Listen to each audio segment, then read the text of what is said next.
Hi everyone, কেমন আছেন সবাই? আশা করি সবাই ভালো আছেন। আমি এখন আছি আমার কোম্পানির লবি এরিয়াতে। আমার এখন লাঞ্চ ব্রেক চলছে, সো ভাবছি আপনাদের জন্য একটা ভিডিও করি। অনেকদিন ভিডিও করা হয় না। বাংলাদেশে এখন সবারই খুব একটা ইচ্ছা থাকে যে আমেরিকা বা কানাডা বা অস্ট্রেলিয়া এরকম ডেভেলপড কান্ট্রিতে আসার জন্য। আমি চাই যেন আপনারা আমেরিকা কানাডার মতো উন্নত দেশে আসতে পারেন এবং এখানে এসে খুব একটা উন্নত জীবনযাপন করতে পারেন। আপনারা যারা আমাকে ফলো করেন আপনারা জানেন যে আমি আমেরিকা জব করি। সো আমার আপনাদের প্রতি যে অ্যাডভাইসটা থাকবে যে আমেরিকা কানাডার মতো উন্নত দেশে আসার আগে কিছু স্কিলস অনেক ইমপ্রুভ করতে হবে আপনাদেরকে। যে দুটো স্কিলসকে আমি অনেক বেশি প্রায়োরিটি দিই, তার মধ্যে একটা হচ্ছে আপনার ইংলিশ স্পিকিং স্কিল, আর একটা হচ্ছে আপনার ড্রাইভিং স্কিলস। আপনারা আমেরিকা বা কানাডায় এসে যখন কোনো চাকরির জন্য ইন্টারভিউ দিবেন তখন ওরা দেখবে যে আপনি কতটা দক্ষতার সাথে ইংলিশে কথা বলতে পারেন, অর্থাৎ আপনার কমিউনিকেশন স্কিল কতটা ভালো। আপনি যদি ইংলিশে ঠিকমতো ওদের সাথে কথাই বলতে না পারেন, ওরা ধরে নেবে যে আপনার ইংলিশটা বোঝার ক্ষমতাটাও কম। অর্থাৎ ওরা যে আপনাকে ফার্দার কোনো ট্রেনিং দিবে সেটা আপনি বুঝতে পারবেন না বা বুঝলেও ঠিকমতো পারফর্ম করতে পারবেন না। তাই এখানে আসার আগে অবশ্যই অবশ্যই আপনার ইংলিশ স্পিকিং স্কিলটাকে অনেক বেশি ইমপ্রুভ করতে হবে।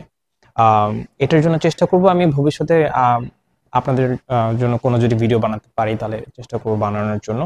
বাট আমার ভিডিওর জন্য ওয়েট করার দরকার নেই, ইউটিউবে অনেক ভিডিওস আছে, তারপর আপনার বিভিন্ন কোচিং সেন্টার্স আছে, ওখানে জয়েন করে আপনারা পারবেন আর কি আপনাদের ইংলিশ স্পিকিং স্কিলটাকে আরো ইমপ্রুভ করতে। আর ইংলিশ স্পিকিং স্কিলের পাশাপাশি আরেকটা যে স্কিলকে আমি অনেক বেশি গুরুত্ব দিই সেটা হচ্ছে আপনার ড্রাইভিং স্কিলস। প্রতি বছর প্রতি বছর না, প্রতিদিনই অনেক বাঙালি মানুষ আসে আমেরিকাতে বা কানাডাতে, যেখানে আপনার ড্রাইভিং জানে না।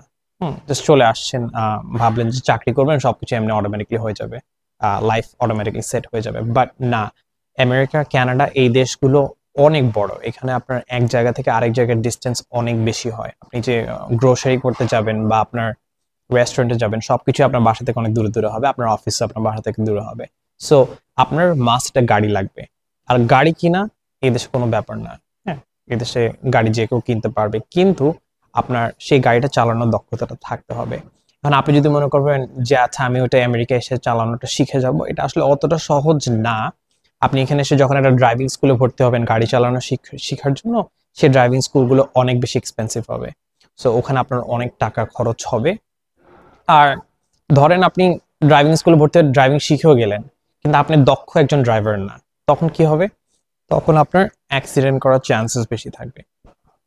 আর আমেরিকা কানাডাতে আপনি ভুলেও ভুলেও ভুল করে কোনো ভুল করবেন না। মানে এরকম হচ্ছে যে আপনি যদি ভুলেও কোনো একটা অ্যাক্সিডেন্ট করে ফেলেন তাহলে হচ্ছে যে আপনার সেটার জন্য অনেক অনেক ফাইন্যান্সিয়াল প্রবলেমস হবে। কারণ হচ্ছে যে আমাদেরকে অনেক বেশি ইন্স্যুরেন্স পে করতে হয় আমাদের গাড়ির জন্য।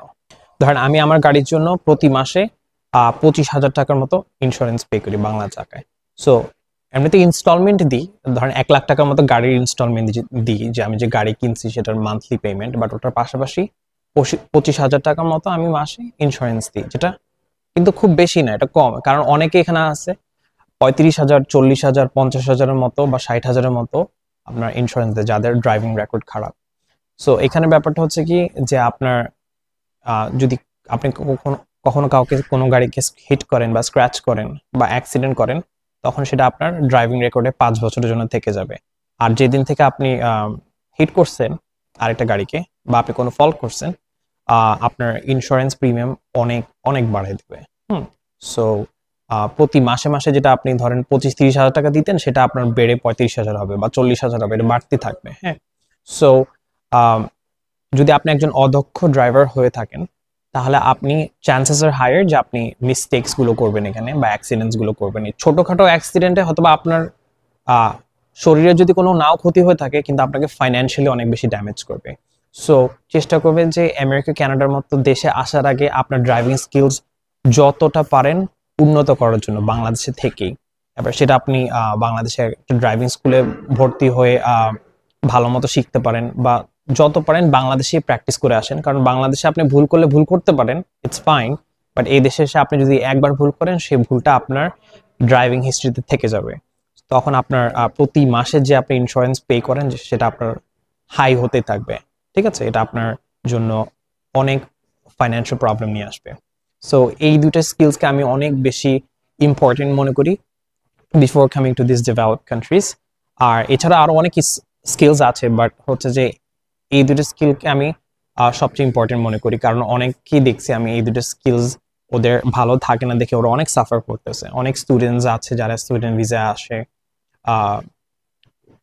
ওরা গাড়ি চালাতে পারে না, so they just use Uber. And ওরা, আমার কথা হয়েছে অনেকের সাথে, ওরাও বলে কি যে উবার ইজ সো এক্সপেন্সিভ, যে এক জায়গা থেকে আরেক জায়গায় যাবে $40-50 খরচ হয়ে যাচ্ছে ওদের ডেইলি উবারের পিছনে। হ্যাঁ, সো অথচ ওদের একটা গাড়ি থাকলে এটা খুবই ইজি হতো, ওরা এক জায়গা থেকে আরেক জায়গায় খুব ইজিলি যাতায়াত করতে পারতো। বাট ও মানে যারা ড্রাইভিং শিখে আসে না, তারা আসলে এই ড্রাইভিং রিলেটেড সমস্যা নিয়ে অনেক ভুগতেছে। আমি চাই না যেন আপনারা ফরেন কোনো কান্ট্রিতে গেলে আপনাদের কমিউনিকেশন স্কিল রিলেটেড বা ড্রাইভিং রিলেটেড প্রবলেম আপনারা ফেস করেন, এটা আমি চাই না। সো চেষ্টা করবেন, যদি আপনার ভবিষ্যতে আমেরিকা বা কানাডার মতো উন্নত দেশে আসার ইচ্ছা থাকে, প্লিজ এই দুইটা স্কিলস অনেক বেশি ইমপ্রুভ করে আসবেন।